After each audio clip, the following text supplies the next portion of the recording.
We are live. We are live for our review, of West Ham's victory 3-1 at home against Watford. Listen, lads, I'm going to ask you, just go round robin quickly, one word answer. Are West Ham safe for the season, Nigel? Yes. Still? Yes. Alf? Relieved. That's all I'm saying. Relieved. Yeah, but does that mean we're safe, Alf? I don't know. I'm not relieving myself. I'm just relieved. Let's put it that way. No, yes, we are. We've got to be safe. Yes. Yeah. I tell you what, lads. Let's have a look at obviously, we had the starting lineup tonight. West Ham. It was a massive game for West Ham. 6-pointer. We were equal in points with Watford. We had a superior goal difference. Yeah. We were 3 points from Aston Villa and Bournemouth. 3 points tonight was vital, massively important. West Ham set up with one change, which was Johnson in for Fredericks.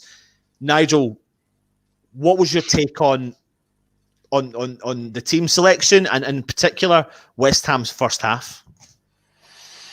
I mean, the team selection, he went with a team that beat Norwich so emphatically, which is familiarity, or whatever the word is, I can't say it, but it is a key to football, and having a stable team that knows how to play together. So he's done the right thing. He's had to make the change because Fredericks is injured. Brought Johnson in, who I thought had a decent game. There's nervousness about his play perhaps at times, especially I think they had chances. Their goal, he was a bit too close. But apart from that, you can't really complain about any of the players. In a game like that, to score so early and then to go 2-0 up, it just relaxes. And when West Ham are relaxed, they play so much better football. 100%. 100% agree, yeah. Yeah, Ben Johnson obviously started tonight, like we've discussed. And when you look at the first goal, which I'm actually watching, rewatching just now, it starts because he makes the attack down the right wing.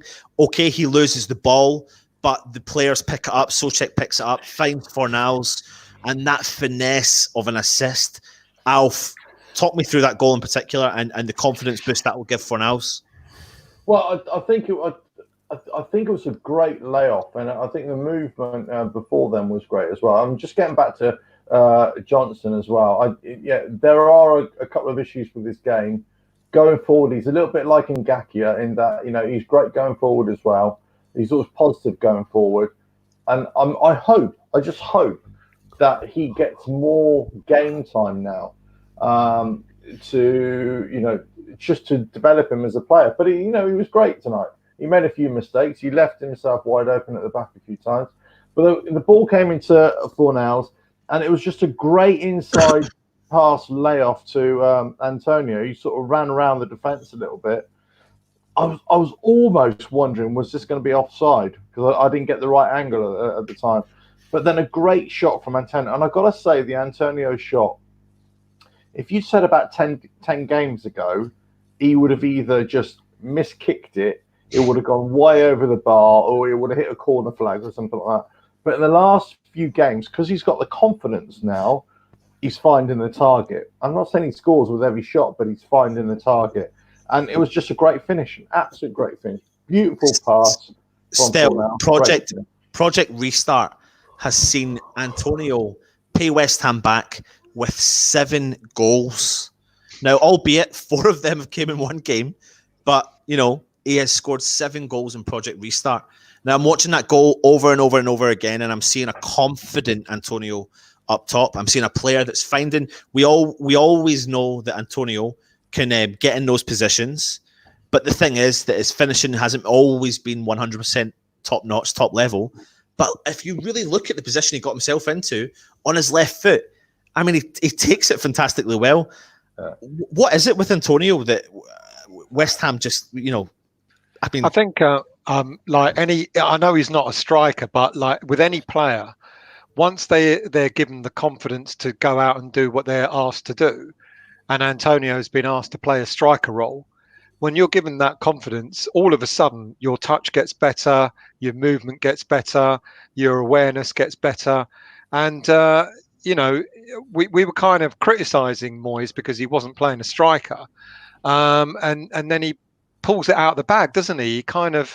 He's almost done. It's not quite the same, but he's almost done with Antonio what he did with Arnautovic a couple of seasons ago. He's probably turned around to Antonio and he's gone, Aller's out. I don't have, there's no one else. You're my main man. Go out and show me what you can do. And it looks like he's given him that confidence. And all of a sudden, Antonio's touch, what we've been saying for many a season, if only Antonio had a better touch, he'd be a great player. Yeah. And then all of a sudden, his touch, his movement, he was playing like a striker tonight, and he's played every position you can ask for. And I think that's the confidence. Obviously, it came to fruition with the 4 goals last week, and obviously that's given him a massive boost, massive buzz. But he's doing what we were hoping he would do since he's been at West Ham, is to have a great touch, is to have movement and stuff like that. All fair play to him, Yeah, absolutely. Nigel, 10 minutes into the game, West Ham go 2-0 up thanks to that man Souček. Declan Rice charges through from the middle of the park, finds Souček, who actually starts a bit of interesting play. Fornals out wide to Ben Johnson, who feeds Jared Bowen with a fantastic cross into the box. Souček diving header 6 yards out to make it 2-0 to West Ham. Listen, I know we talk on week in, week out about the importance, and we're losing Anton. Oh, have you not got me? No, you kind of went a bit dithery there. Oh, the importance of Souček. Oh, here we go again. I didn't want to say it first, mate. the importance of Souček and Bowen. The 2 players combined for the second goal. What a fantastic cross and what a fantastic header.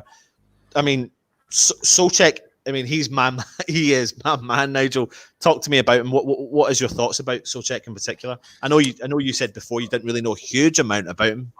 Yeah, when he signed, I didn't know a lot about him. He apparently come with a great pedigree. Sparta or Prague were a Champions League team, and he was apparently did really well in the Champions League. I think the deal we got him, and I think we've paid $3 million down to have him, and then we can sign him for, I think, is it 13 or 14 million pound? So on looking at it, he's going to be quite a snip, because at the end of the day, and I think what was good as well is that he could have walked away in at the end of May, June. He could have walked away and gone back to Prague, but he said no, I want us to play. Yeah. Because at the end of the day, his contract was up with us in June. So from what I was told is that he wanted to stay and play and see us safe, which meant, and you got to think of by making us safe, it guaranteed him signing for us. So he definitely wants to be here and play football. Yeah. So which is a good thing. The 2 signings, realistically, of Bowen and Souček have turned our season around. If you look, I think Bowen's first game was after the Liverpool game, was it? He came in late, didn't he? January, and didn't really start playing till February. We went into lockdown in March. Look at the way we played in that period. Even in the games that we lost, we were unlucky. He came in, he did really well. Southampton was unlucky against Arsenal. There's only been 2 or 3 games when he's played that the whole team hasn't played well. Yeah. So there's a basis already of next season's team. If you look at that, you would like to think that if you can replicate that, bearing in mind next season's only 5-6 weeks away. Yeah. That actually we can replicate that, and perhaps we could finish in our natural, what I think the club should always be looking to finish between 7 and 12. It's so tight there. The reason I say that is it can be so tight between 7th and 10th. It could be like 1 or 2 points. So you're always going to get somewhere, but that's where we should be looking at. We've got to stop this bottom of the table scramble. Yeah. Agree. Yeah. Well, I'll tell you what, Alf, comments are coming in thick and fast, but people are saying giving credit where credit is due. Do we owe a lot to Moyes for the last couple of performances? Listen, I'll hold my hand up and say to you that when we were at the Norwich game before the game came on, we kept saying we sounded reasonably negative. I think we were just trying to dissect the performance from the last game against Burnley and the team selection moving forward for the game for Norwich. And then obviously we saw the display, which West Ham have now carried forward to the Watford game today. But credit where credit is due. Moyes stepped up to the plate today and he's continued with that formation. He's continued with that team selection. Do we owe him the plaudits for that today? Look, he's got the results. We are staying up there. He's got the first half right, definitely. I'm not sure he got the second half right today. He made substitutions. He's getting better at that. But let's not sugarcoat this. This has not been a successful season. Just because we've just about stayed up, this is not a successful season. So I'm not going to say that we should give Moyes and any of the players any major plaudits here. They must do better. Must do better than that. And as I said at halftime with Rich, and as Nigel has just said as well, at worst we should be a 10th position team at worst with the players that we've got. They vastly underperformed. Most of our players have underperformed for the last 4 years, and all the players that we bought, we were so excited at the start of the season. We were all, waxing lyrical about, Haller and Fornals and everything. And basically, after the first sort of couple of games, it all fell as flat as a pancake. And, they need to do a lot better. And hopefully, since January, and certainly since Bowen and Souček have come in, and since a restart, we've shown glimpses of what we potentially could be. So, we were talking about whether Moyes should stay on for next season. Well, look, he's got to be given the opportunity to carry on, I think. Am I, totally ecstatic about David Moyes staying on? No, but I think with the players that we've got, if we get rid of some of the players that don't really put a shift in, I think we'll have a decent team. Yeah.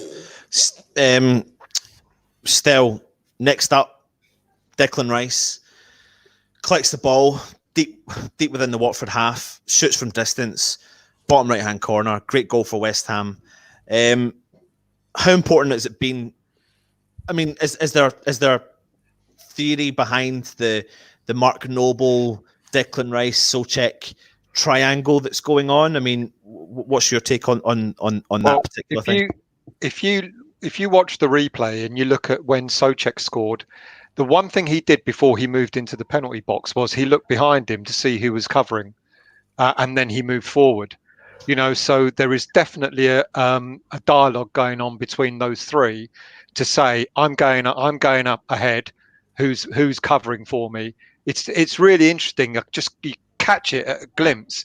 He was running along. He looked back. He saw someone, either Rice or Noble, was behind him, and he continued his run to score the goal. And I think that's what's been happening with those three. I think the last game, Noble was further forward, and it seemed to be Rice and Souček kind of sitting back-ish. Whereas today, it looked like they were kind of taking turns. And two of those players scored goals today. Antonio scored because he was our striker, but you had Souček and you had Rice scoring the other two goals because they were kind of taking turns to actually go in and attack the opposition. Great tactic, Who would have thought? Who would have thought Moyes had that in him?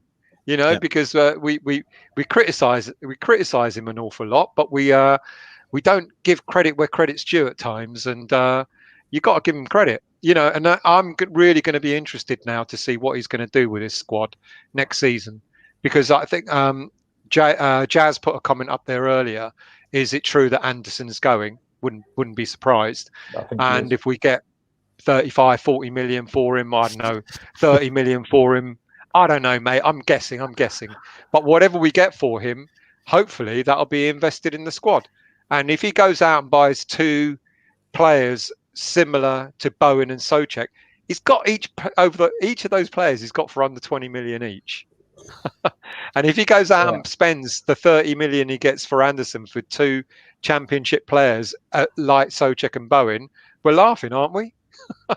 Lads, I don't know where I'm at. I don't know where I'm at with the Anderson leaving, etc. We'll save that for another story for another game, for a transfer special. We're going to talk about players that should stay or should go.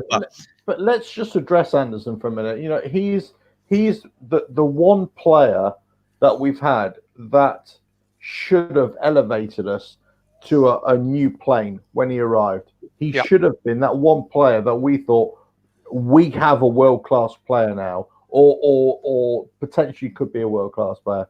But he's, apart from a couple of glimpses, a couple of games here and there, he hasn't really shown it. And his body language sometimes doesn't show it, and his frustration, and his, you know. So for me, if we lost Anderson, it wouldn't be a miss. We wouldn't miss him. I know that's harsh to say. I don't want to,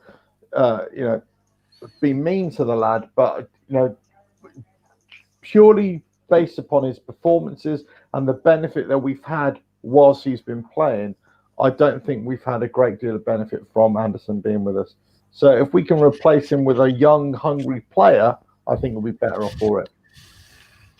Lads, I'm not sure if you can hear me, but I can't see anything on the screen anymore. So we can hear you. We can hear you. Well, I get sorted, please. Yeah, we can hear you. Go on. Well, we can hear you and we can see you. Right. Okay. So yeah, half time comes. Before that, the water break comes and goes, and we don't implode and panic and concede, etc. But we come into half time. I mean, Moyes and West Ham fans all over the world are sitting there probably flabbergasted. I mean, I certainly didn't expect it. We were doing the live watch along. We all felt a bit like, what did we just literally witness? That 3-0 victory. 3-0 half. But Nigel, what do you think Moyes has gone in and said to the side? Do you think he's gone in and gone, listen, go and protect that lead, go and save our season and keep us safe? Because, certainly when we came out, we didn't start the second half like we did the first half. No, I don't think any manager is going to walk in 3-0 up and turn around and go to the lads, whoa, slow down, let's take it easy.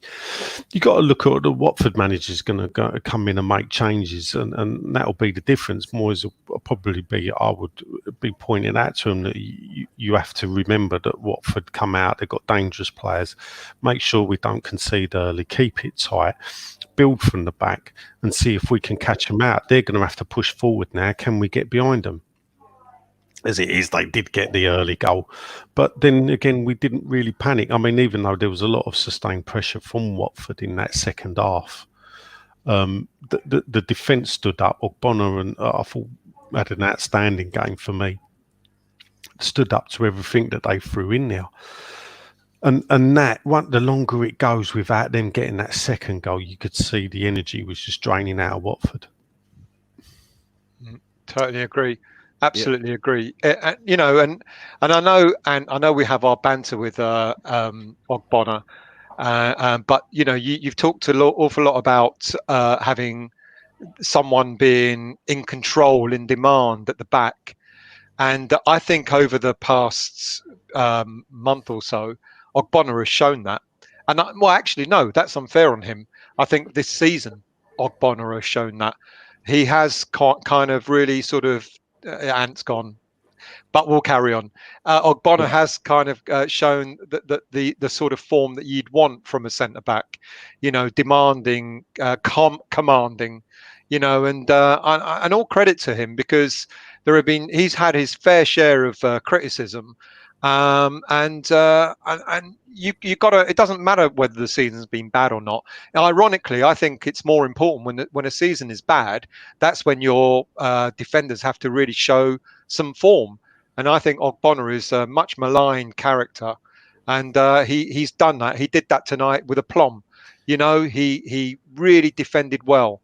He really controlled that back line. I'll hold my hand up and I'll say to you, I don't want this to become that debate of that defence, but, you could equally turn around and say, when you look at the Watford goal, that not just the fact that the ball came down the side where Johnson was playing, but Ogbonna was easily turned for when the core hit the post, and then Deeney, if you're in control of the central of defence, then Deeney shouldn't be getting to that ball the second time, and it wasn't just him. If Deeney never got to the ball, there was a Watford player lining up behind him to tap that ball into the back of the net. So my only point is that I'm not going to sit here, it's a fantastic result for West Ham, but we still have major problems. We're conceding goals left, right and centre, have been all season.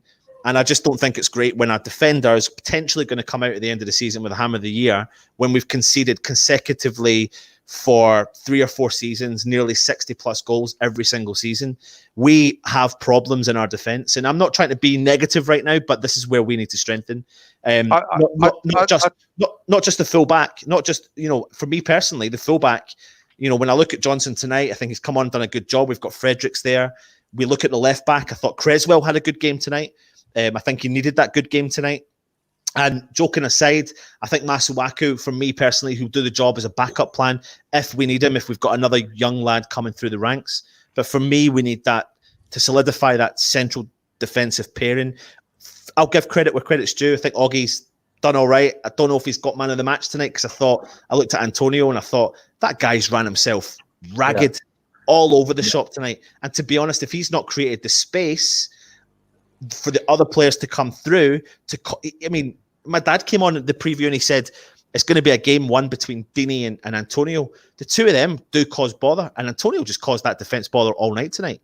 That's my kind of take on it. Sorry, Stel, I know I went on a rant now. No, I know, mate. No, that's fine. I think I think whatever money Moyes is given or makes out of selling players, I think the two positions, the two areas he's going to improve on is defence and striker. It goes without saying. I think those would be his priorities. I think he'll prioritise if he's actually told you can only buy 2 players next season. It's up to you who you get. He'll go out and buy two defenders. He won't even buy a striker. He'll probably get a striker on loan if he has no choice. And I know we're talking, I know transfers is going to be for another day, but there's already talk about him having next to nothing to spend, so he's going to have to sell before he buys. But I reckon it'll be defence that he'll go for. So I don't disagree with you, Anton. I don't disagree. But I think when you dropped out, I said, ironically, when you're having a really bad season, the players that you need to really step up are your defenders, and Ogbonna has been one of those players. So I agree. We are hemorrhaging goals. I can't remember a season going, where we've had a decent sort of. I think it's got to be when Allardyce was last in charge, when we had sort of I know, mate. It pains me to say it. It pains me to say it, but that's probably the last time we had a decent defence.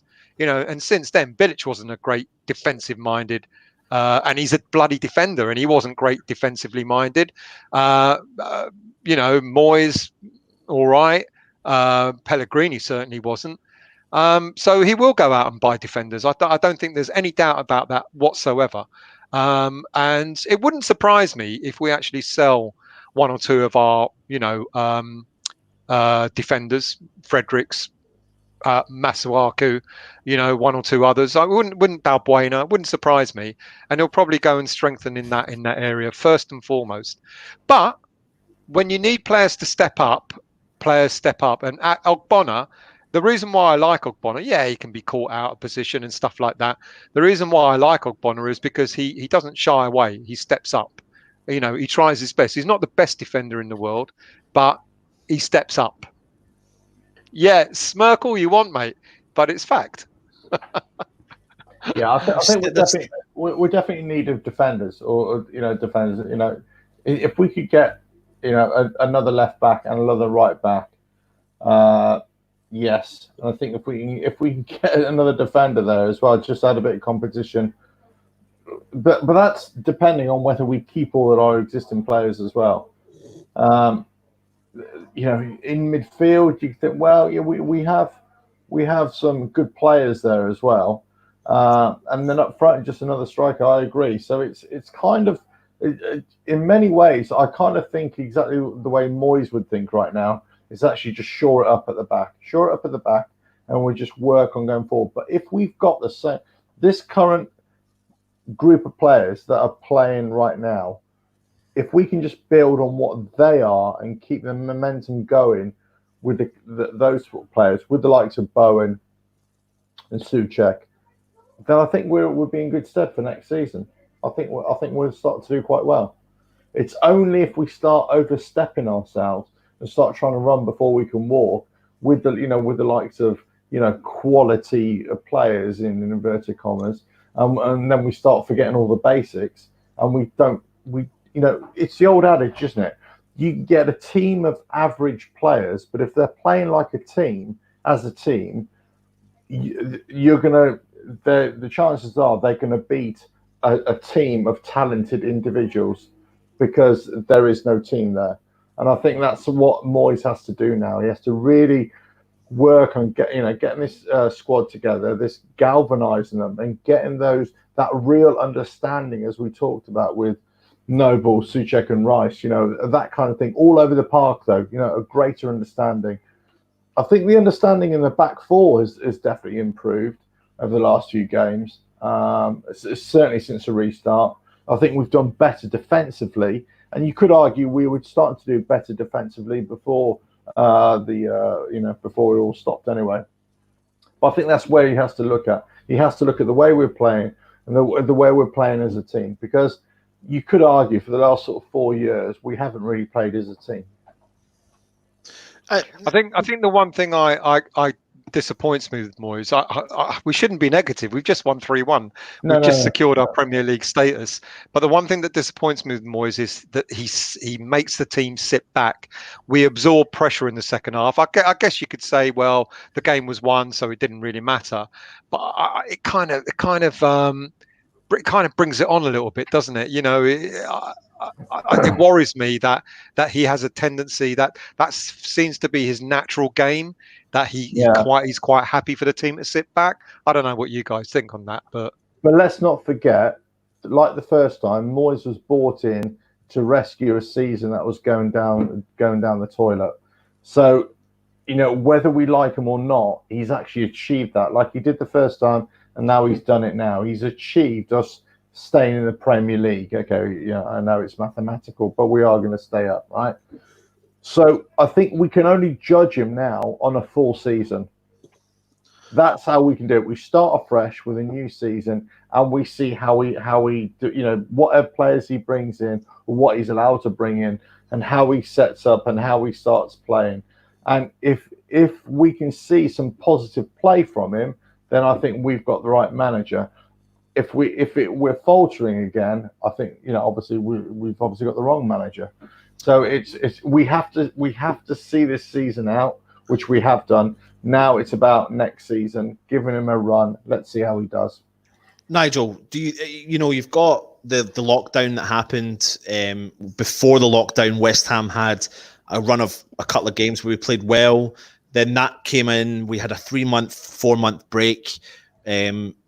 But the importance of potentially the players staying together, staying united together, and then coming back to training. We started off Project Restart really slow, but we found a little bit of form. We've started to play potentially the way that we left off before the season got stopped. Is there something to look at? But that Moyes is doing with maybe keeping team morale. I mean, what are you putting it down to? Well, as Alf rightly said, Moyes comes in first time. We're a team struggling bad. We're imploding on ourselves. The move and everything else. People were waking up to the crap that was gone on, because this was all part and parcel of it. So Bilic, I think, he's driven out some of it by fan pressure on the owners. Sack. We're struggling, getting down before we go out, so they move him on.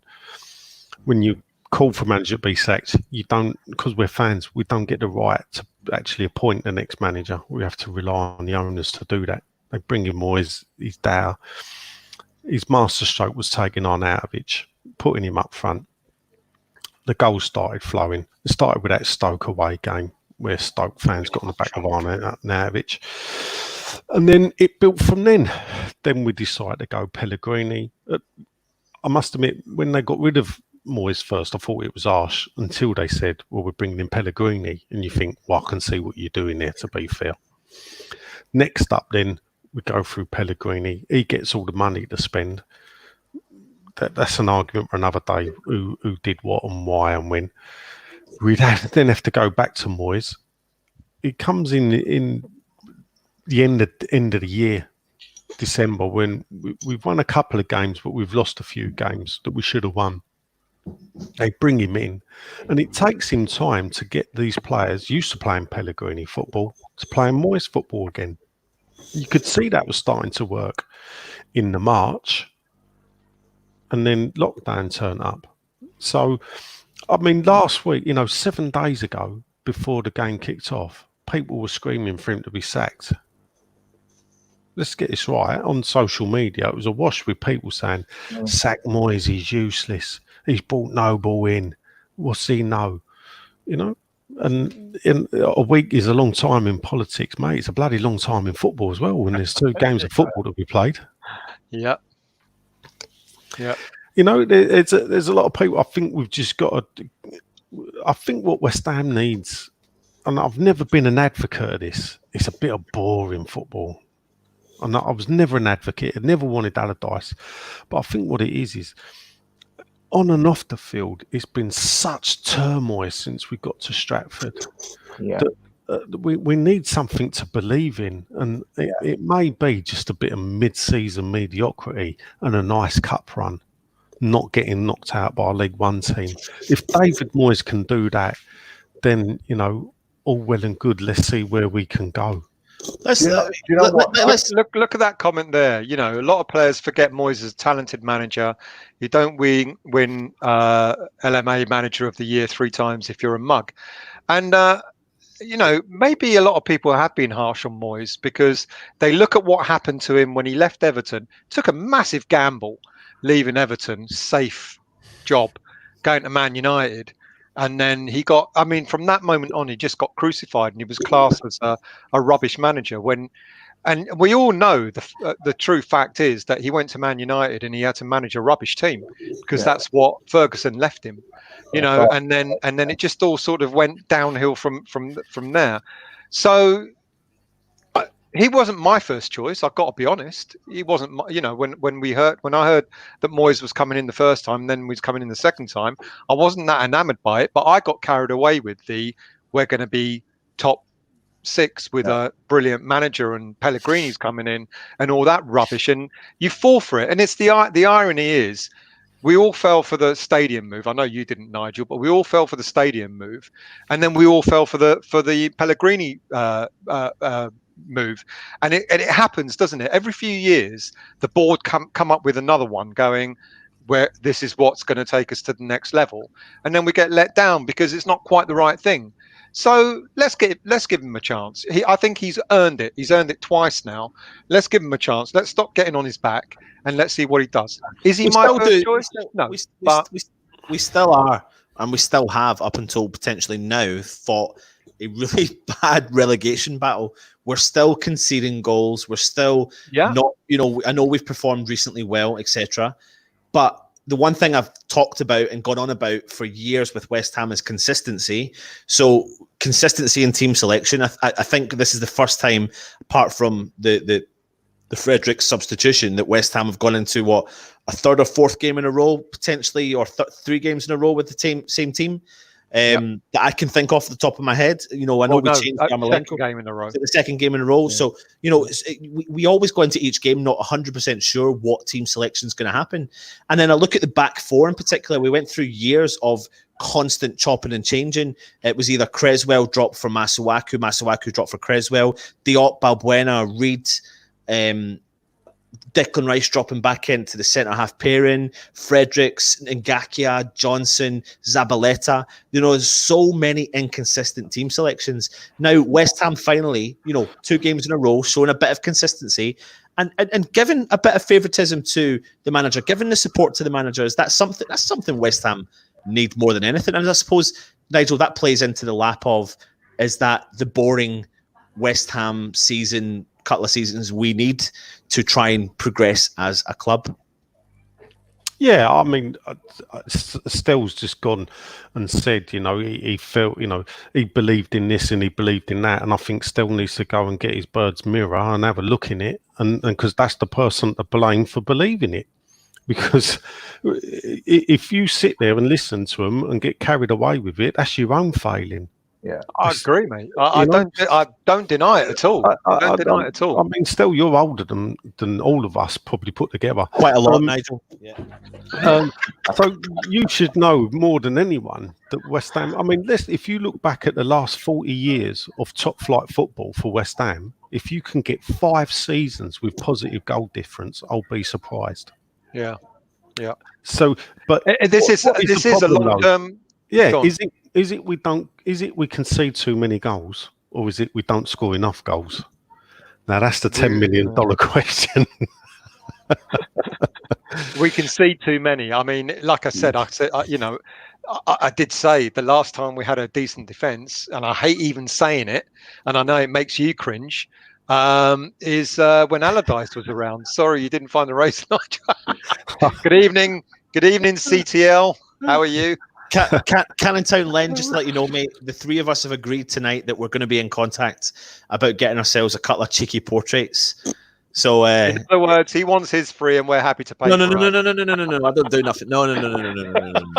We'll be in contact, mate. And Alf's given himself a right good shot at doing a couple of animations. Alf, have you still got the drawing? You need to show Cannington Len. I'll throw it away now. You didn't throw it away. He would have taken inspiration from it. No.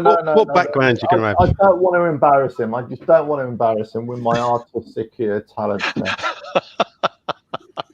No, let's get back to football. Seriously, what Nige said, I actually totally agree. Yeah, but basically where we've been the last. We're losing you out. Where we've been the last 4 seasons, we've basically it hasn't been good at all. We need to be a regular mid-table team. We need to be a 10th and above. And if that means just, having a good cup run, which I would, forget about our dreams of European football right now, top 6 or whatever. I just want a good cup run. And that's what I want us to be. I don't really want us to be, spouting off all these hopes and dreams that we're going to do this and we're going to do that. We're not going to do any of that for a long, long time. Let's just get better at being a Premier League team. Let's just get better at being above average in the table, and let's just get better at going further in the cups. Can we just do that for a couple of seasons at least? And here's a really good comment on a regular basis. Then I'll tell you what. Let's start talking about going up to top 6. Look at this comment. No matter what we've been promised, no matter what's been said, if you believe any of that, go on, Alf. Alf has had a whole pile of red. Alf has had a whole pile of red. We're all mugs, in this game. This is a perfect comment. Moyes wants to manage West Ham, whereas people like Pellegrini think they're doing us a favour. I couldn't agree more. Now that I've seen the light, and thank you all for letting me see the light, I agree. We've had too many players and now recently managers who have gone through the motions at West Ham, thinking that they're coming to us because, hey, you need me more than I need you sort of attitude. And perhaps that was the attitude Pellegrini had. And we've had players like that. We know we've had players like that over time where they've sort of turned up and, they're getting a pretty penny out of us and they're not really playing for the shirt, are they? So yeah, but let's not forget the fact that Moyes got a very hefty payout from Man United, so he didn't really need to come to West Ham. But I think there's a certain amount of pride with Moyes. Hold up, let's point out he got a hefty payday from West Ham for keeping them up. Oh yeah, 2 million. Yeah. So well, he did, but he was also hopeful that he'd be kept on as well, wouldn't he? Well, no, that was part and parcel. I think he was disappointed. Yeah. It was quite funny if you remember the time David Gold, turned around and went on Sky and said, that David Moyes is going to but still be our manager. And in the morning, it was announced Manuel Pellegrini was the manager. So it just showed you how, there's all this talk about Sean Dyche, being pals with the lady Brady, and people thinking that he might come in. Watch your language.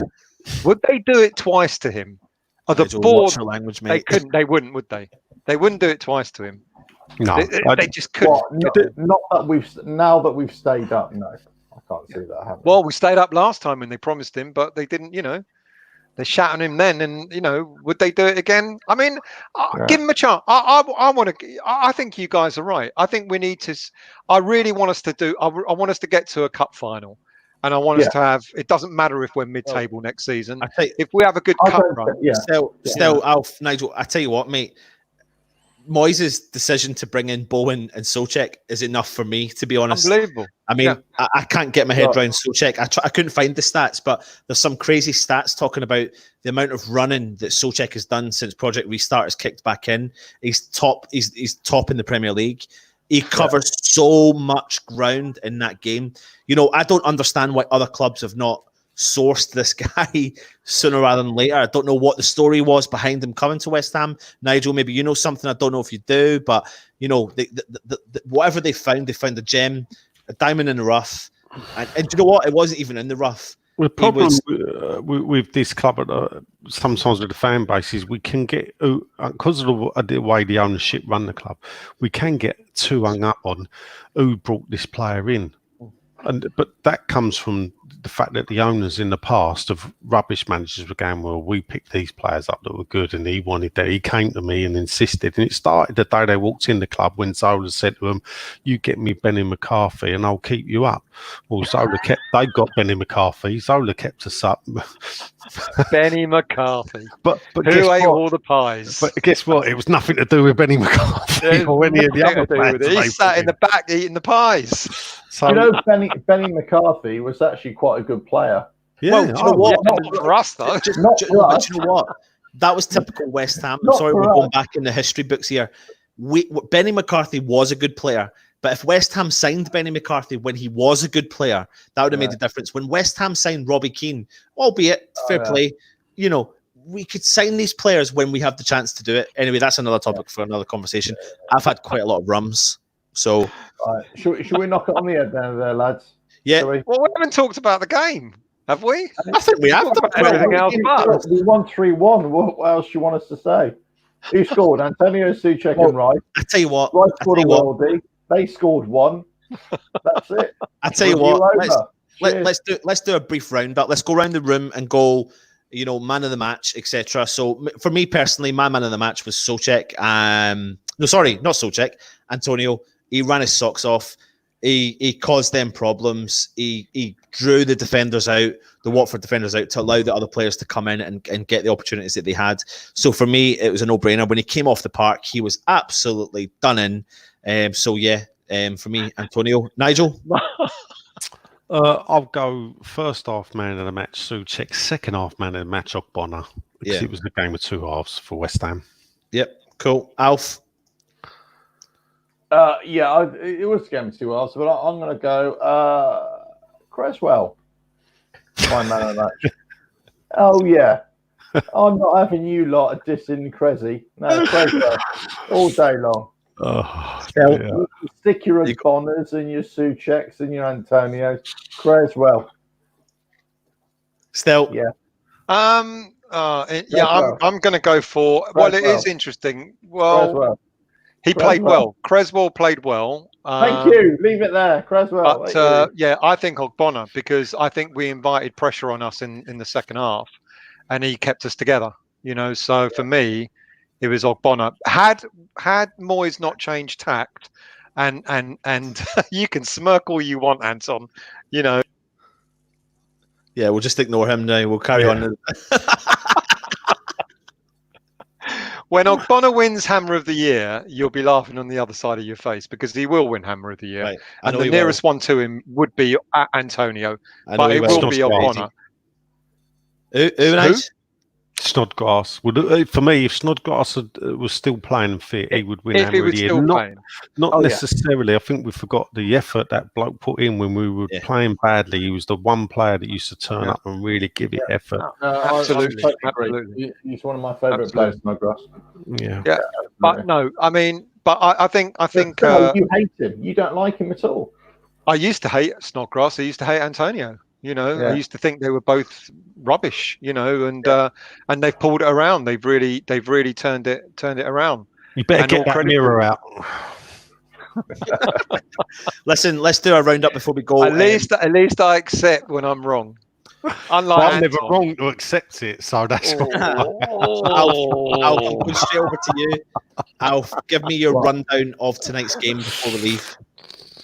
What rundown? Hold on. Make it brief. We won. No, I get the hint. We won. That's it. That's it.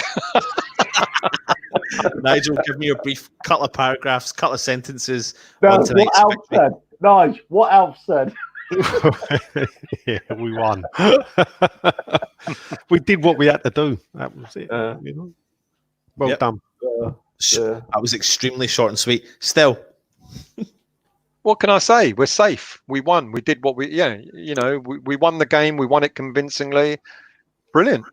Yeah. On to Man United. Absolutely fantastic result from West Ham, 3-1 at home against Watford. No fans at the stadium, but what a turnaround! And 37 points.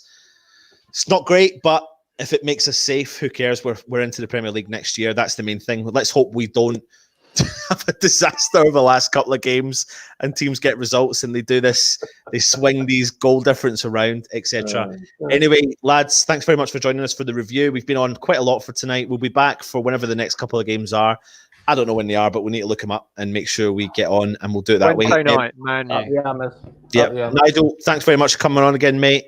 Alf, Stel, take it easy. Everyone, thanks for watching. Make sure you subscribe, comment, like, blah, blah, blah. And we'll be back soon. Come on, you Irons.